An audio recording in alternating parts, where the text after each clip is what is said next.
All eyes were on Beijing this week, and for good reason. The Chinese capital became a global news hotspot when Russian President Vladimir Putin made his official visit. Curious about the buzz? Let's take a look at what this visit means for the world. Hi everyone! The diplomatic code of courtesy dictates that a newly elected president should make his first visit to the country with which he has the best and most neighborly relations, or to the country that is seen as a strategic partner.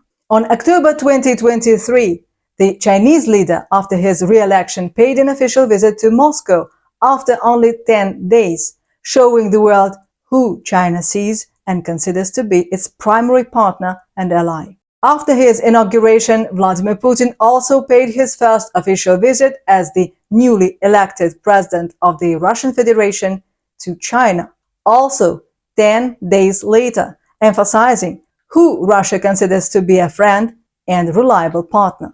All this shows that the level of mutual respect between the countries and their leaders is at unprecedentedly high level. It is worth noting that Putin and Xi have known each other since 2010 and have met each other, attention, 40 times. On May 16th, Putin did not come to Beijing alone.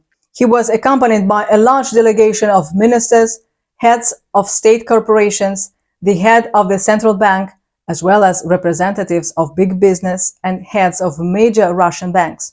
It became clear that a lot is planned to be done during the 2 days of the official visit. It is impossible not to mention how the Russian president was greeted in Beijing. Many foreign journalists noted that no Western leader has ever received such a level of hospitality in Beijing. What strategic advantages do Russia and China gain?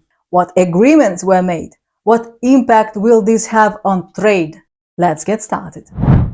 After the meeting and the cultural program, by the way, both countries announced 2024-2025 years of mutual culture. The leaders of the countries went to the negotiations, which were held behind closed doors. But in the end, there was a 30-page document released, revealing some topics. As I have already said, along with Putin came almost all the ministers of the relevant departments, and special attention was directed to the economic bloc. It is no secret that the US is putting pressure on China because it cooperates with Russia, and there is even a problem between the two countries over the transfer of payments, as the US is threatening to impose secondary sanctions on Chinese banks. The problem was certainly discussed, and the solution seems to have been found. Otherwise, why did the head of the Central Bank of the Russian Federation come to Beijing? They also discussed transport and logistics corridors, the possibilities of the Northern Sea route, as well as the development of railway lines, in particular the Trans-Siberian and Amur-Baikal. Otherwise, why did the head of the Russian railways come to Beijing? The situation in Ukraine could not go unnoticed, so the narrow 1+4 closed-door meetings made some Western politicians nervous. Why? Because this format involves from both sides a leader and 4 key persons. Who are they? From the Russian side, it was a newly nominated defense minister, ex-defense minister, now a secretary of the Security Council, minister of foreign affairs, and presidential advisor. The meeting was held late evening on May 16th. After that, Vladimir Putin and Xi Jinping had a tete-a-tete conversation, and then they walked and had a tea together. But let's back to the common statement and what are the main points. During Putin's visit to China, they signed a bunch of important deals to boost cooperation between the two countries. One of the more interesting deals involves Bolshoi Ussuriysky Island. This agreement focuses on infrastructure and construction projects aimed at boosting local economies and creating jobs. Another important agreement is opening the Chinese market to Russian beef, ensuring it meets Chinese standards. Russian food exports to China more than doubled, reaching $7.6 billion. Overall agricultural trade increased by 40% to reach $9.7 billion. This growth shows that the two countries are working well together in agriculture. Energy is still a big deal in Russian-Chinese relations. The cooperation goes beyond just oil and gas to nuclear energy too. Rosatom is building power units which will help China get more energy. The head of Rosatom was also present in Beijing. The countries also agreed to share intelligence and data, improving security and fostering technological advancements. They also came up with a joint action plan to protect natural resources and promote sustainable development. Chinese automakers are making big moves in Russia, and this is a win for both economies. Plus, they set up a cross-border promo committee to make it easier for businesses to work together. This should boost economic activity even more. Putin and Xi were talking about strong collaboration on humanitarian issues and education. Thus, thousands of students from both countries are studying abroad, broadening their educational horizons and deepening mutual understanding. The visa-free regime for tour groups is really increasing tourism. In 2023, 734,000 Russians visited China and 477,000 Chinese visited Russia.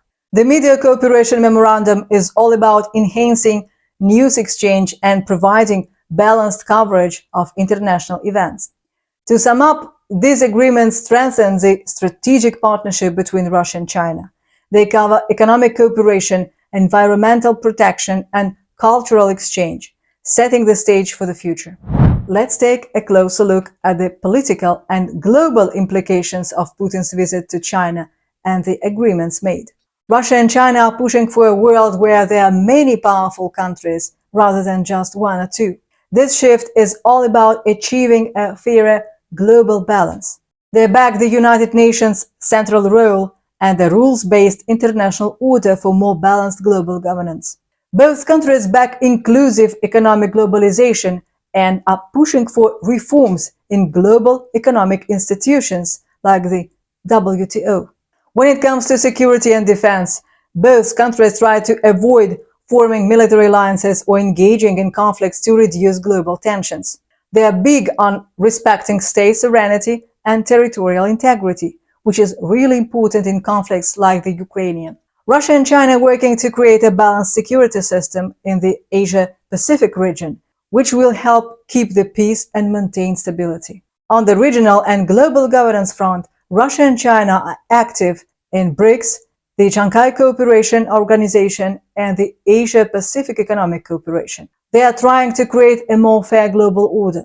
They also back peaceful solutions to conflicts, including a two-state solution for Israel and Palestine. The economic relationship between Russia and China is growing stronger all the time, and this visit was a big step forward.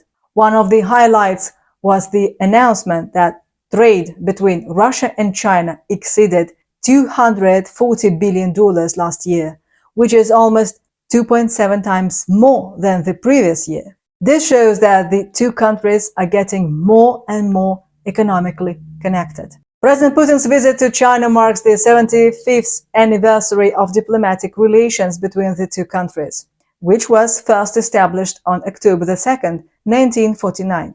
Over the years, their relationship has become a cornerstone of both countries' foreign policies. This visit celebrated their long-standing partnership with the signing of 10 important documents to boost cooperation across the economic, military, social, cultural, and scientific sectors. In short, Putin's visit to China shows that the two countries are working together to create a more balanced and equitable global order, forging a new era of global cooperation. What do you think of this powerful alliance? Leave your comments below. If you found this video helpful, please like and subscribe to receive further updates on BRICS news. Stay in the loop and be part of the new world. Thank you for watching.